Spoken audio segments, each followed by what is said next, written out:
vraies voix Sud Radio, le grand débat du jour. La CGT cheminot appelle les agents SNCF à se mobiliser dès le 5 mai. Sudrail mobilise les conducteurs pour la grève le 7 mai, veille du jour férié. Les contrôleurs sont également appelés à débrayer les 9, 10 et 11 par Sudrail. Un influent collectif de contrôleurs baptisé CNA, collectif national ASCT, rejoint les syndicats majoritaires. Bref, sauf accord miracle trouvé ce week-end, il vous faudra anticiper si vous devez prendre le train. Nous vous posons la question sur les réseaux sociaux de Sud Radio. Alors, encore une fois, ce n'est qu'une consultation, mais vous êtes quand même nombreux. Donc, à la question, la grève SNCF la semaine prochaine vous apparaît. Alors, ceux qui pensent qu'elle est souhaitable sont 8%. Ceux qui pensent qu'elle est compréhensible, 17%. Ceux qui pensent qu'elle est injustifiée, 26%. Et ceux qui pensent qu'elle est condamnable, 49%. Ça plante le décor pour accueillir notre invité, Fabien Villedieu, le secrétaire fédéral du syndicat Sudrail. Cher Fabien Villedieu, je vous propose d'écouter les réactions ce matin du ministre des Transports, Philippe Tabarot. C'était chez nos confrères de BFM. Les Français commencent à en avoir ras-le-bol de ce qui se passe au niveau de la SNCF et ils souhaitent de manière très claire que leur argent, puisque je rappelle quand on dit l'État met la main à la poche, c'est le contribuable. Et j'ai pas besoin de vous faire un dessin concernant la situation financière de notre pays, les 40 milliards qu'on doit trouver pour le projet de loi de finances. Donc pour toutes ces raisons, je pense qu'il serait raisonnable de pouvoir revenir à la raison.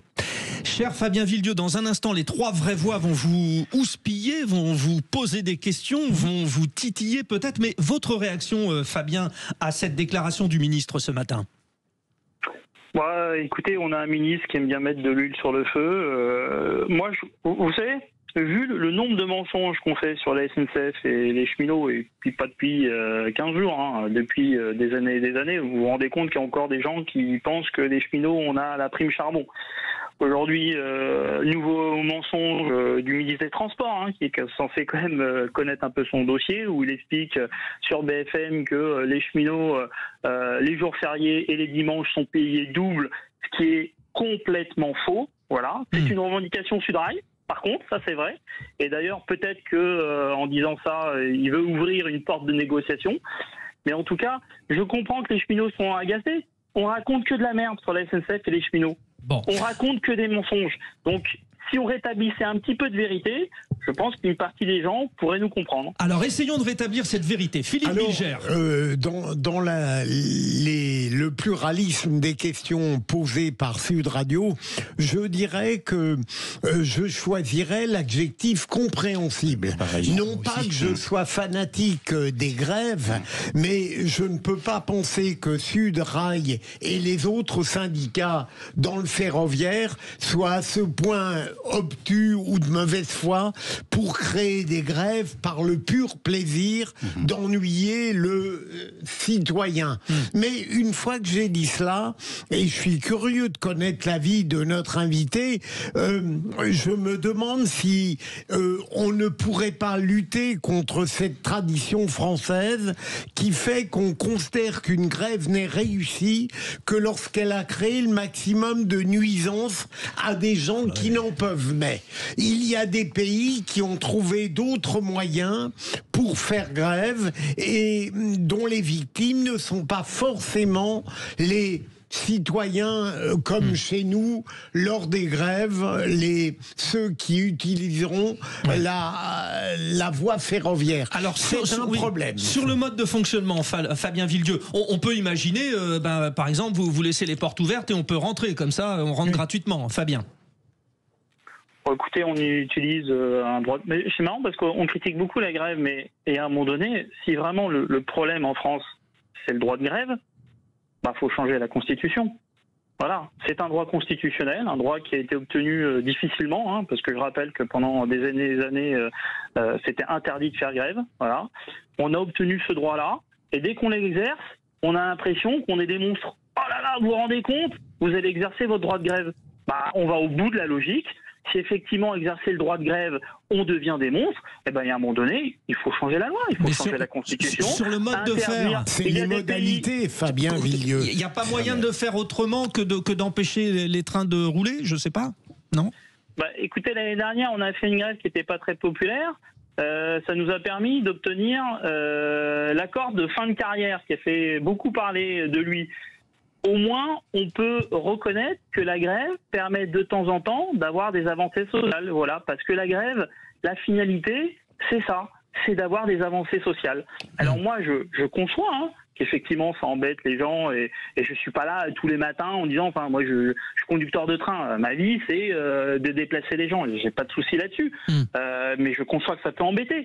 Mais aujourd'hui, le monde, enfin, les règles du monde, je ne les ai pas établies. Et c'est pas les organisations syndicales qui les établissent. Les règles du monde fait que sans rapport de force, il n'y a pas de négociation et il n'y a pas d'avancée sociale. Bon. Et la grève, c'est un rapport de force. D'autres questions? Abel Boilly. Alors moi, avant de poser ma question, j'aimerais dire une chose. Il faut que le politique arrête d'essayer de faire passer les cheminots et le personnel de la SNCF pour des imbéciles. Quand on arrive à des mesures aussi importantes que des prévisions de grève qui vont porter préjudice aux voyageurs, faut pas croire que ça se fait en un claquement de doigts. Avant, ça a discuté.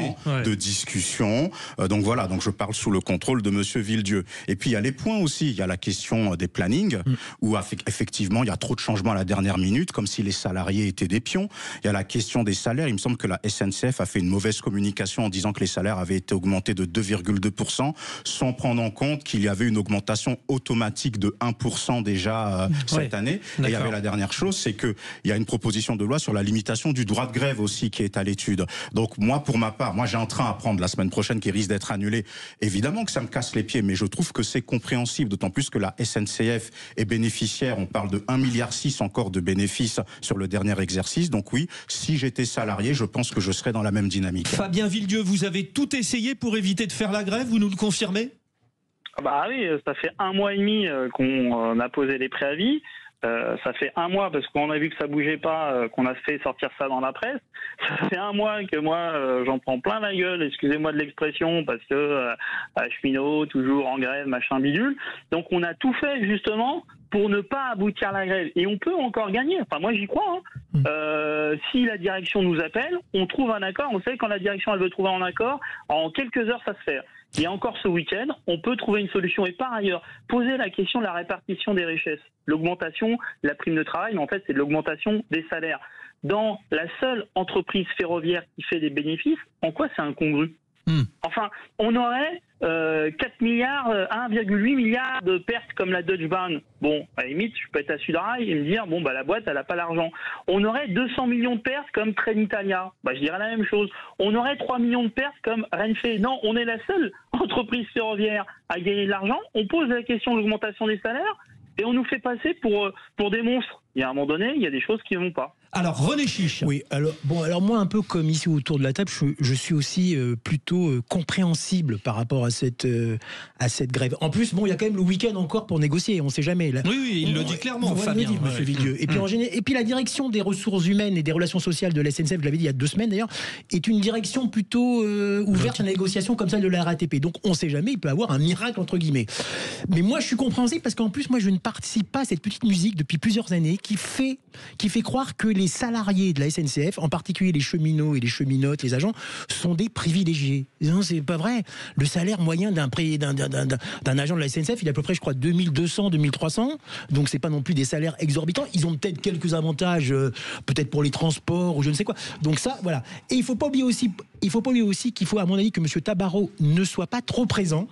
Parce que Philippe Tabarot, c'est quand même, d'ailleurs, Abel en a un peu parlé, c'est le rapporteur quand même de la proposition de loi qui a été votée en première lecture au Sénat, d'ailleurs, que le gouvernement Attal avait d'ailleurs rejetée. Et c'est une proposition là quand même qui est quand même très ferme. Hein. C'est interdiction du droit de grève pendant tous les jours fériés, avant les fêtes, etc. Alors justement, je vais terminer là-dessus. Et aussi restriction du droit de grève aux heures de pointe. Alors moi, la seule chose que je voudrais dire à Monsieur Villedieu, que je trouve d'ailleurs au demeurant plutôt sympathique personnellement quand je le vois. Donc l'homme à la casquette. Hein. Ouais, exactement. Est-ce que quand même, Monsieur Villedieu, vous pensez pas alors vous pouvez faire grève, etc. Parce que aussi, excusez-moi, le problème des ponts. Là, je termine. Je vais parler un peu vrai. Les ponts là dont on parle là du mois de mai. excusez-moi, faut parler vrai, ça concerne une minorité, les ponts. Il n'y a pas beaucoup de Français qui font le pont, qui vont à La Baule, à l'île de Ré, à Nice, c'est pas vrai. Il y en a très peu, il y en a à peu près 11% qui font le pont. Vrai, ceux qui font le pont, qui prennent le train, etc., sur des gens qui sont quand même dans des grandes entreprises, qui ont beaucoup de RTT, qui ont quelques moyens. Il y a plein de gens qui ne font pas le pont d'ailleurs là, qui travaillent aujourd'hui, ou qui restent même 10 fois dans leur lieu de domicile. Ouais. Et je voudrais juste poser la seule question que j'aimerais poser à monsieur Villedieu, est-ce qu'on peut pas sanctuariser, comme on dit, au moins une journée qui pour moi serait quand même une fête, c'est le 24 décembre.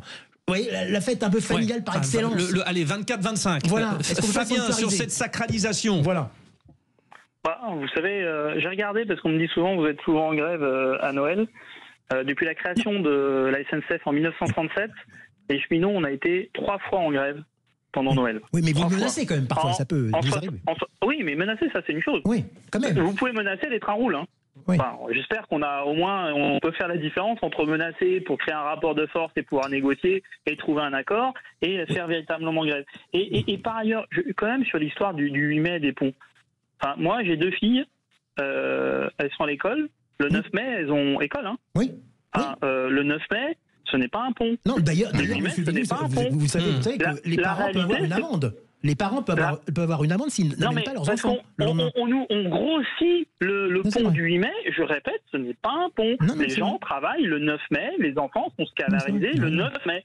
Voilà. Donc peut-être que des gens qui sont en télétravail peuvent se permettre de ne pas scolariser leurs enfants le 9 mai, mais la réalité, c'est que la plupart des gens ne seront pas en pont le 9 mai. Donc en fait, on nous explique qu'on fait une grève un week-end et que c'est, encore une fois, pas la bonne solution. Bon, les auditeurs de Sud Radio réagissent. 0826 300 300. Florence de Nîmes, notre auditrice fil rouge. Florence, quel est votre point de vue? N'hésitez pas. Vous savez, il y avait donc les quatre possibilités: souhaitables, compréhensibles, injustifiées, condamnables. Vous dites quoi? Moi, je trouve que c'est compréhensible et que je suis plutôt d'accord avec eux parce que justement, si c'est une histoire de planning où on ne tient pas compte des uns et des autres, comme on fait un peu dans beaucoup de services à l'heure actuelle, avec un management autoritaire, sans tenir compte des gens sur le terrain, je trouve que c'est très très bien et ils ont quand même toujours ce pouvoir effectivement d'embêter. Et puis moi je trouve ça plutôt bien parce que si on fait grève, moi ça m'est arrivé de faire grève et que on se rend compte qu'il n'y a pas trop d'écho, on se dit qu'il faut quand même plus d'énergie pour avoir un vrai contre-pouvoir, puisque c'est arrivé il n'y a pas très longtemps qu'on soit absolument pas entendu. Donc moi je suis de tout cœur avec les cheminots. En fait, Florence, en vous écoutant, on se dit finalement les seuls qui ont le pouvoir justement de mettre la pression, ça reste à la SNCF ou la RATP pour les Parisiens, parce que eux ont un vrai moyen de négocier. Philippe Bilger. Fabien Villedieu, vous êtes soutenu par une majorité. C'est vrai, vous avez vu, Fabien Villedieu. Mais même la démagogie peut exister aux vraies voix.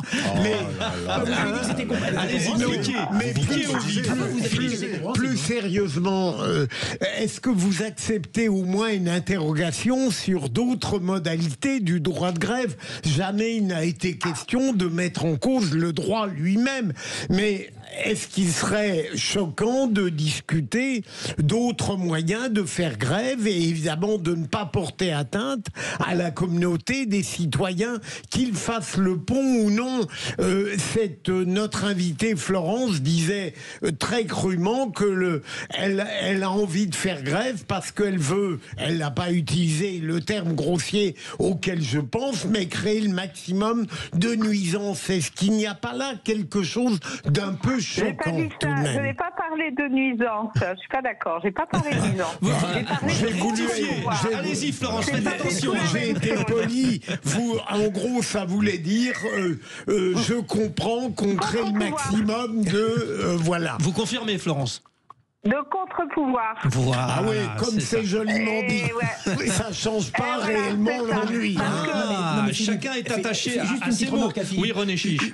Une grève, ça crée nécessairement des nuisances. C'est choquant. Oui, mais quand on peut avoir d'autres modalités, on les qui vous dit qu'ils n'ont pas cherché ces autres modalités? En fait, vous rentrez comme dans le discours du ministre. En gros, les cheminots sont bêtes. Un jour, ils se lèvent, ils vont appuyer sur le bouton. On va faire... Je vais rester poli, on va embêter tout le monde. À votre avis, il n'y aurait pas d'autres moyens? Mais qui vous dit qu'ils ne les ont pas cherchés? Fabien Villedieu vous répond. Fabien, est-ce que vous avez cherché ces moyens? Écoutez Fabien Villedieu. Entendu des cheminots parler d'autre chose que du recours à... Mais ça, c'est quand on arrive au bout de la chaîne, mais ça ne commence pas les là, la discussion. Profitons de la présence de Fabien Villedieu. Répondez Fabien Villedieu. Gratuit. Vous avez imaginé d'autres moyens? Évidemment, et d'ailleurs le travail de syndicaliste, c'est négocier tous les jours sans forcément utiliser l'arme de la grève. Enfin moi, alors on me voit uniquement quand c'est la grève, mais je passe mon temps à négocier avec le patron sur d'autres choses, sans même quelquefois aller jusqu'à la grève. C'est vrai. Force est quand même de constater que lorsqu'il y a un conflit, ça accélère un petit peu les choses. Par exemple, aujourd'hui, on a un gros dossier sur lequel Sudrail est très investi, c'est la question de la fermeture des petites lignes. Voilà, parce que qui fait moins la une d'ailleurs des médias. Et aujourd'hui, on a un plan qui vise à fermer quasiment 1000 km de petites lignes. Bon, on fait des rassemblements, on fait des pétitions. Il y a des marcheurs qui sont partis de la gare de Corbigny au fin fond du Morvan, qui vont faire 375 km et qui arriveront le 3 mai, samedi, en gare de Bercy, justement pour dénoncer la fermeture des petites lignes. Voilà, donc on est investi complètement là-dedans, on n'est pas du tout dans une grève, mais force est de constater que c'est pas non plus le truc qui fait le plus écho médiatiquement et forcément. Plus la une des journaux. Forcément. Constater quand même. Bon, 10 secondes uniquement. Je voulais relancer monsieur. Non, c'est pas... Il y a peut-être des bénéfices à la SNCF, mais il faut reconnaître que ces bénéfices servent à réinvestir dans les équipements, etc. Parce qu'il y a beaucoup de pertes quand même à la SNCF, pas l'oublier. Parce que souvent les grévistes, justement, ou les syndicalistes, qui ont le droit d'avoir des revendications, disent la SNCF fait beaucoup de bénéfices et on n'en tire pas les bénéfices. Mais il faut reconnaître quand même que les bénéfices de la SNCF servent au réinvestissement dans les machines, dans les équipements aussi. Et ainsi va le dialogue social. Fabien Villedieu, merci d'avoir été notre invité. Bravo. S'il vous plaît. J'ai pas changé d'avis, justement. René Chiche. Une petite précision. René Chiche, on va vous couper le micro si ça continue. Parce que c'est monsieur le procureur merci. qui me provoque. Chut. Merci. Provoque. Merci Fabien Villedieu d'avoir été notre invité et bon courage pour les négociations de ce week-end s'il y en a. Dans un instant, j'espère que René Chiche va respecter les principes républicains de la vie de cette émission parce que pour l'instant vous considérez comme un dictateur. Vous n'écoutez même pas le règlement. Voilà.